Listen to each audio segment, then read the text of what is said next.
فاسألوا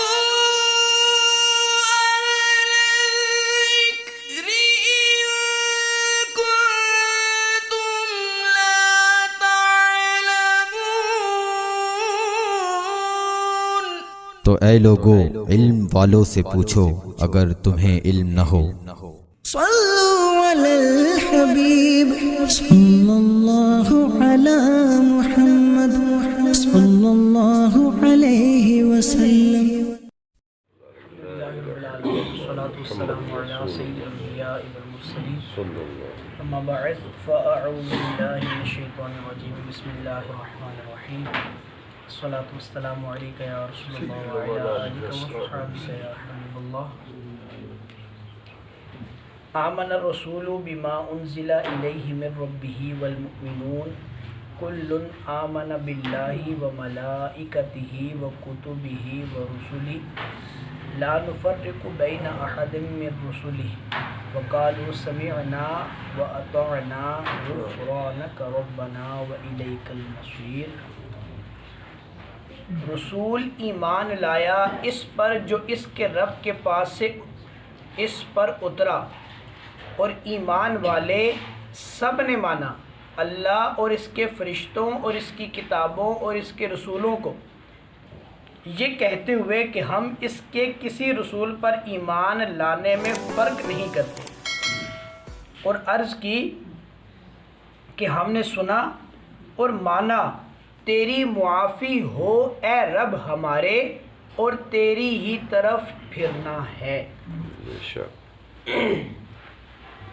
ہم جو ایمان مفصل اپنے بچوں کو پڑھاتے ہیں اس کی اساس یہی آیت مبارکہ ہے، اس کو اسی آیت مبارکہ سے علماء نے لے کر لکھا، اور ہم اپنے بچوں کو پھر سکھاتے ہیں کہ ایمان کی کن کن چیزوں پر ایمان لانا ہے، کیسے لانا ہے، وہ ہم اپنے بچوں کو سکھاتے ہیں۔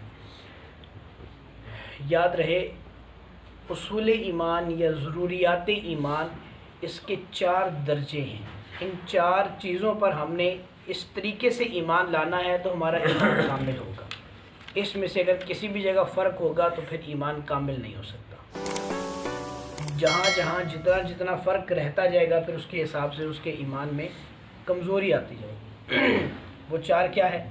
سب سے پہلا تو یہ ہے کہ اللہ تعالیٰ کی وحدانیت پر ایمان لانا، اس کی وحدانیت کو جتنی اس کی تمام صفات ہیں اس کے ساتھ اس پر ایمان لانا۔ نمبر 2 یہ ہے کہ فرشتوں پر ایمان لائے۔ فرشتوں پر ایمان کیسے؟ کہ فرشتے موجود ہیں۔ ایک تو یہ ہے کہ بعض لوگ ایسے ہیں کہ فرشتوں کے وجود کا ہی انکاری ہیں، کہ نہیں جی فرشتے ہیں ہی کوئی، فرشتوں کے وجود کا انکاری نہیں ہو سکتے، ان کے وجود کا اقرار بھی کرنا ہے، اور پھر اس طرح اقرار کرنا ہے کہ وہ معصوم بھی ہیں، معصوم الخطا، ہر طرح کے گناہ سے محفوظ ہیں، اور اللہ اور اس کے رسولوں کے درمیان احکامات پہنچانے کے ذمے جو ان کے فرائض ہیں اس پر وہ ثابت ہیں۔ تو اس طرح ان فرشتوں پر ایمان لانا ہے۔ نمبر 3 یہ ہے کہ اللہ تعالیٰ کی کتابوں پر ایمان لانا۔ اس کی کتابوں پر ایمان یوں لانا، یہ عقیدہ رکھنا کہ جتنی کتابیں، جو صحیفے، جو کچھ اللہ تبارک و تعالیٰ کی طرف سے ان کتابوں میں وحی کے ذریعے اپنے انبیاء کرام علیہ السلام تک پہنچایا، ان کے اندر موجود ایک ایک لفظ برحق ہے، سچ ہے، اس پر ایمان لانا ضروری ہے۔ اگرچہ وہ حضور جل عالم علیہ السلام سے پہلے جن انبیاء کرام پر نازل ہوا ان پر بھی برحق ہی نازل ہوا، ان میں بھی کہیں کوئی کمی نہیں ہے۔ آج کے اس دور میں بھی ہم ہر کتاب کو سچ مانیں گے، ہاں فرق صرف یہ ہے کہ ہم عمل جو ہے وہ صرف قرآن کریم پر کریں گے، توراۃ شریف پر عمل نہیں کر سکتے، انجیل مقدس پر عمل نہیں کر سکتے، زبور شریف پر عمل نہیں کر سکتے، عمل ہم قرآن شریف پر کریں گے۔ لیکن یہ ہے کہ ہم ان کتابوں کا انکار، اس کے ایک لفظ کا بھی انکار نہیں کر سکتے۔ ہاں اب پرابلم کیا ہے؟ اب پرابلم یہ ہے کہ اب جو موجود وہ کتابیں ہیں، ہم سے پہلے جو کتابیں ہیں ان میں اب مسئلہ یہ ہے کہ ان کے لوگوں نے ان کتابوں میں تحریف کر دی، بدل دیا۔ اب بدلنے سے یہ ہے کہ جب ان کا کوئی حکم ہمارے سامنے پیش کیا جاتا ہے، وہ مثال وہ کہیں جی یہ تو انجیل میں لکھا ہوا ہے، تو انجیل تو تمہارے قرآن کے مطابق یہ ہے کہ وہ بالکل برحق ہے، تو اب ہم اس کے حکم کو اپنے قرآن شریف کے مطابق اگر پائیں تو اس پر ہم ایمان لائیں، اگر اس کے مطابق نہ پائیں کہ یعنی وہ جو مسئلہ لکھا ہوا ہے وہ ہمارے قرآن شریف کے مطابق نہیں، تو ہم یہ کہیں گے کہ جو اللہ کی طرف سے نازل ہوا ہم اس پر ایمان لاتے ہیں۔ ہمیں تو ظاہر نہیں پتہ نا کہ اب یہ اللہ کی طرف سے نازل ہوا یا تعریف شدہ ہے، تو اس لیے ہم یہ کہیں گے کہ جو اللہ کی طرف سے نازل ہوا اس پر ہم ایمان لاتے ہیں۔ پھر نمبر 4 یہ ہے کہ رسولوں پر ایمان لانا اور یہ عقیدہ رکھنا کہ اللہ تعالیٰ کے رسول ہیں جنہیں اس نے اپنے بندوں کی طرف بھیجا۔ انسانوں میں جو نبی اور رسول آتے ہیں ان کے درجوں میں فرق ہے، ایمان لانے میں فرق نہیں ہے۔ حضرت آدم سے لے کر حضور جان عالم علیہ السلام تک جتنے انبیاء و رسول آئے سب پر ایمان لائیں گے، وہ ایمان لانے میں سب برابر ہے، سب پر ہم ایک جیسا ایمان لائیں گے، لیکن ان کے درجوں میں فرق ہے۔ جیسے بعض 30 پارے کے شروع میں بھی ہم نے آیت پڑھی تھی کہ بعض حضرات کو بعض حضرات پر فضیلت دی گئی، تو وہ فضیلت کے جو درجے اللہ نے اب ہم پر نہیں ہے کہ ہم ان کے درجوں میں مطلب درجہ بندی کریں گے کہ اس کا یہ درجہ ہے اور اس کا وہ درجہ ہے۔ درجہ بندی کرنے کا ہمارے پاس کوئی نہ وہ پیمانہ ہے نہ اختیار ہے، وہ درجے اللہ کے ہاں ہیں، وہ اللہ نے جیسے جیسے ان کو درجات دیے ہوئے۔ ہاں 5 اولو العزم رسول ہمیں حدیث کے ذریعے پتہ چلا کہ یہ وہ رسول ہیں 5 جو اولو العزم ہیں، تو ہم ان کو کہتے ہیں جی اولو العزم ہیں، لیکن جس نبی رسول کے بارے میں کوئی ایسی بات صحیح درجے کی معلوم نہیں تو اس کا درجہ ہم اپنی طرف سے ڈیفائن نہیں کر سکتے۔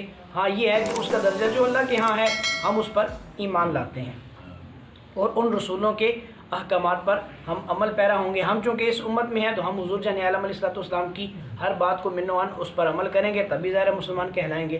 اگر ہم ان کے بتائے ہوئے کسی بھی عقیدے کا انکار کرتے ہیں تو پھر ظاہر دار اسلام سے ہم خارج ہو جائیں گے۔ یہ ان 4 چیزیں ہیں ایمانیات کی، یہ بنیادی باتیں ہیں۔ ان 4 بنیادی باتوں پر جو شخص ایمان نہیں لاتا یا ان میں سے کسی ایک پر بھی وہ کہے جی میں باقی صاحب کو تو مانتا ہوں کتابوں کو نہیں مانتا، یا میں باقی صاحب کو مانتا ہوں رسولوں کو نہیں مانتا، یا میں اپنے رسول کو یعنی حضور جان عالم علیہ السلام کو مانوں گا لیکن پہلے کے فلاں فلاں نبی کو نہیں مانوں گا، یا ان میں سے کسی کی معاذ اللہ گستاخی کرے، تو جیسے رسول اللہ صلی اللہ علیہ وسلم کی گستاخی کا حکم ہے وہی کسی دوسرے نبی کی گستاخی کا بھی حکم ہے۔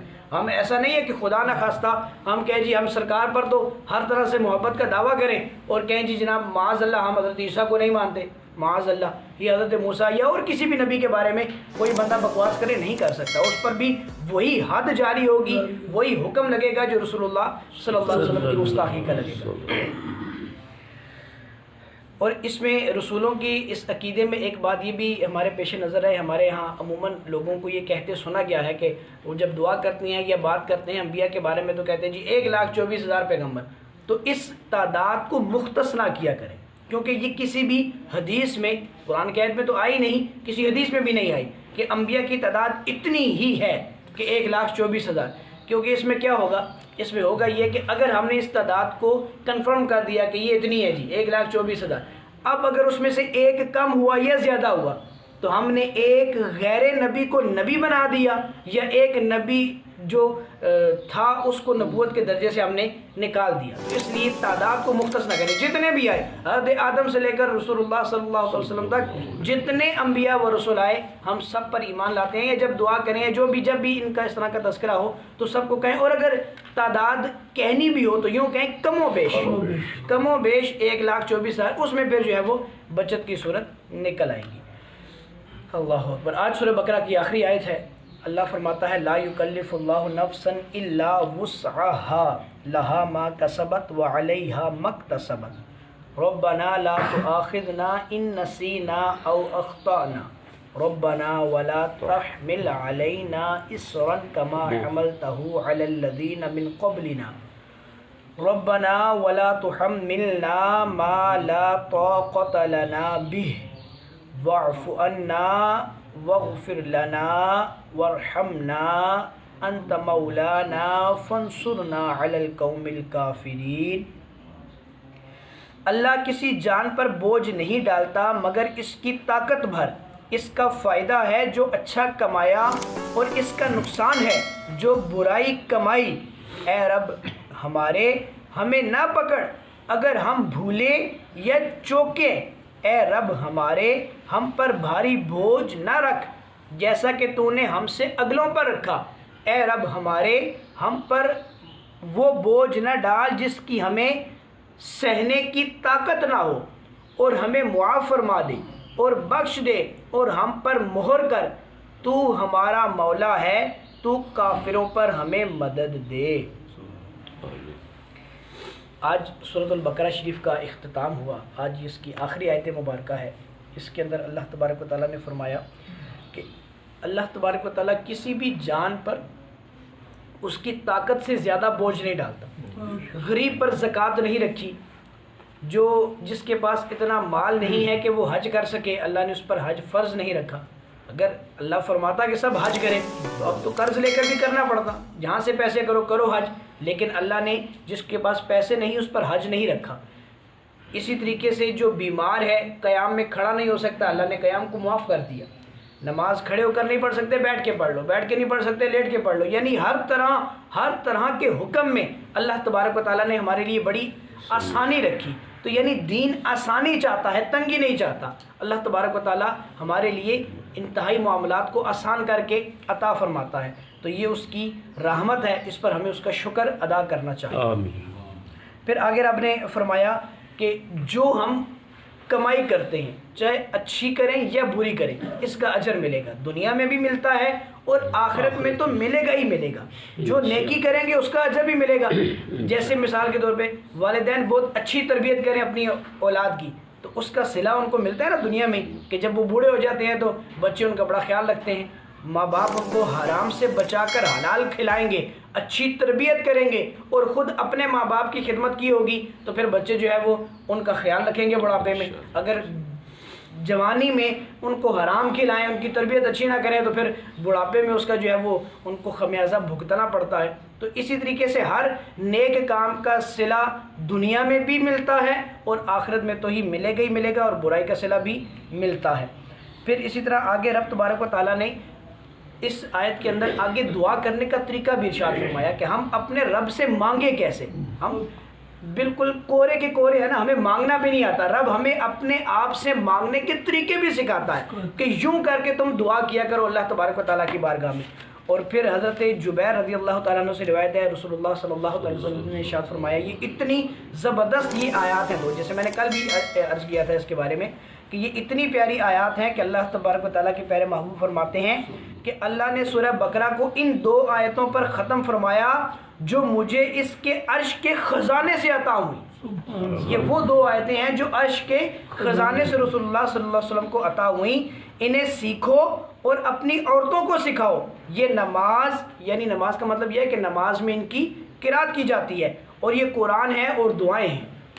یہ 2 آیتیں جو ہیں یہ قرآن بھی ہیں، یعنی قرآن کی آیات بھی ہیں، اور یہ ہماری مانگی جانے والی دعائیں بھی ہیں۔ اگر ہم ان کو یاد کر لیں تو ہر نماز کے بعد ہم ان کو دعا میں بھی مانگ سکتے ہیں، اور یہی آیات ہمیں عورتوں کو سکھانے کا بھی حکم کیا گیا کہ آپ اپنی عورتوں کو بھی یہی سکھائیں۔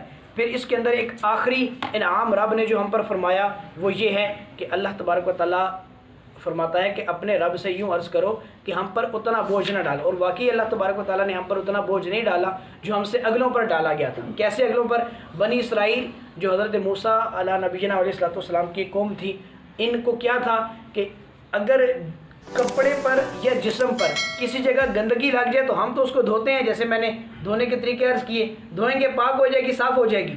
ان کے لیے ایسا نہیں تھا، کپڑے پہ لگی کپڑا کاٹ دو، جلد پہ لگی جلد کاٹ دو، یعنی اس قدر سخت حکم تھا۔ پھر بعض گناہوں کی پاداش میں اپنے آپ کو پھانسی دے دو، اپنے آپ کو قتل کے لیے پیش کر دو۔ ہمارے یہاں تو کسی گناہ کی سزا ایسی نہیں ہے، ہاں وہ جو قتل کے بدلے میں قتل کی وہ جو ہے وہ اس کے علاوہ اور کسی بھی گناہ کی سزا ایسی نہیں ہے کہ ہم جو ہے وہ اپنے آپ کو پھانسی کے لیے قتل کے لیے پیش کر دیا جائے۔ تو اس طرح ان لوگوں پر بڑے سخت قسم کے احکامات تھے۔ ہمیں ہمارے محبوب کریم کے صدقے میں اس قدر آسانیاں عطا ہو گئیں کہ جس کا کوئی حد و شمار نہیں۔ آپ پچھلی امتوں کے احکامات پڑھیں، حیران و پریشان رہ جائیں گے کہ وہ اتنے سخت اور وہ اس پر عمل کیا کرتے تھے، لیکن ہمارے محبوب کریم کی بدولت ہم ایک جیسے کتنی خوبصورت بات ہے کہ رمضان میں ایک نیکی کرو گے 70 کا ثواب پاؤ گے۔ وہ ایک نیکی کرتے تھے، ایک کا ہی ثواب ملتا تھا۔ گناہ کرتے تھے، اگر رات کو چھپ کے اندھیرے میں گناہ کیا، کل جب صبح اٹھیں گے تو ان کے دروازوں پر، ان کی پیشانیوں پر وہ گناہ لکھا ہوا آ جاتا تھا۔ ساری زمانے میں وہ جب شرمندگی کا شکار ہو جاتے تھے، لیکن ہمارے لیے اللہ تبارک و تعالیٰ نے بڑی آسانیاں کر دی ہیں، بڑی رحمتیں کر دی ہیں۔ اور یہ سب محبوب کریم کی بدولت ہے کہ ان کے صدقے میں ہمیں یہ بہت آسانیاں عطا ہوئیں۔ اللہ مجھے اور آپ کو رسول اللہ صلی اللہ علیہ وسلم سے سچی محبت عطا فرمائے اور قرآن کے تمام احکامات پر عمل کرنے کی توفیق عطا فرمائے۔